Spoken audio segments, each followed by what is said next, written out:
Okay, story time. One thing that I have not shared on here a lot is actually how I became a florist, which I'm sure is something maybe a lot of people are curious about. I know I would be if I was watching the channel. So let's do story time at the studio.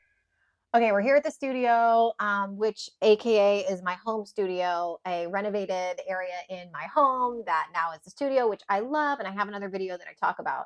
But I wanted to share a little bit more about how I became a florist, what got me interested in it in the first place, like the history of how I learned what I know. I hope that it legitimizes some of the videos that you see so that you know I am really a florist, have been for a while. I do this work a lot. But also, I think it's just interesting, maybe. I actually got started because my dad, when he was in high school, he did not go to college, but when he was in high school, he worked for a family friend's floral company up in New Jersey, and he's a very creative guy. He actually did end up going to like a trade school and became a jeweler for many, many years. He was very creative, and I definitely think that I got that creativity from him, and I enjoyed always watching him, making beautiful things. And he made jewelry for me and my sister and my mom, and it was just such a cool way to grow up. We grew up actually in a really small town in Vermont, and he had a shop, and we lived above the shop, and so just a really cool way to grow up. So saw that growing up. He, already had kind of a little bit of like floral design experience. So when I went to college, I was the first in my immediate family to go to college. He suggested I have a friend I know that is actually looking for part-time help in a flower shop.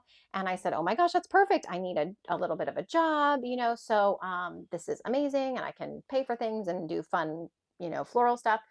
So got a job with this florist, and she actually did exactly what I do now. I really was so lucky, I feel like, to see this example, but she only did mostly weddings, some very few events, but mostly only weddings. And she had two young girls, and I felt like her work-life balance was so amazing. And so felt like that was definitely like the way to go if I ever wanted to do it. Well, fast forward to college graduation, I really felt, especially coming from a first-gen family, it was it was a lot risky in my mind to get a job that was a little bit more artistic based and not every month knowing I would get a paycheck. And so I did get a more formal desk job for many, many years. But I just never really got away from this love of creativity and wanting one day to have my own business. So literally for 10 years, as I worked and grew a family and struggled with growing a family and infertility and all the things in between, being married and all that good stuff, was growing this side business. I kept with the floral design. I had learned so many great things working with her for years in this original mentor of mine and boss's studio, that I had the skills, and I would take courses and learn. Obviously trends change, and more so now I would say the trends are changing a lot more than they did like even 10, 15 years ago. So staying on top of that, I also incorporate a lot more of things like color theory and my own personal style, which was obviously a little bit different than my mentors. I definitely have a very feminine style, I would say, in my personal aesthetic. And so I really explored that. What does that look like? I practiced a lot at night, and for family and friends, I started doing events from there that went into family and friends were telling their family and friends. And so now I really obviously just have a wonderful client base. I have planners that I work with a lot, and friends that recommend me. I'm so grateful. But that is how I started. And then just a few years ago, I finally made the leap to going full time. I do talk about that a little bit more in another video about kind of how I grew my business.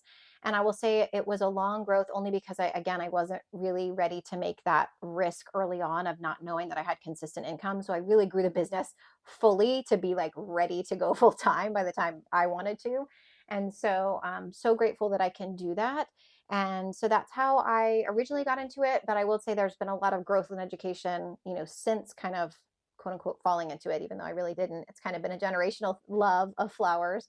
But I would say if you're interested in getting into floral design, definitely find a mentor, a place that you can work part-time or as an intern, maybe in college, get that experience. I think that's one of the best ways you can learn. It certainly was for me.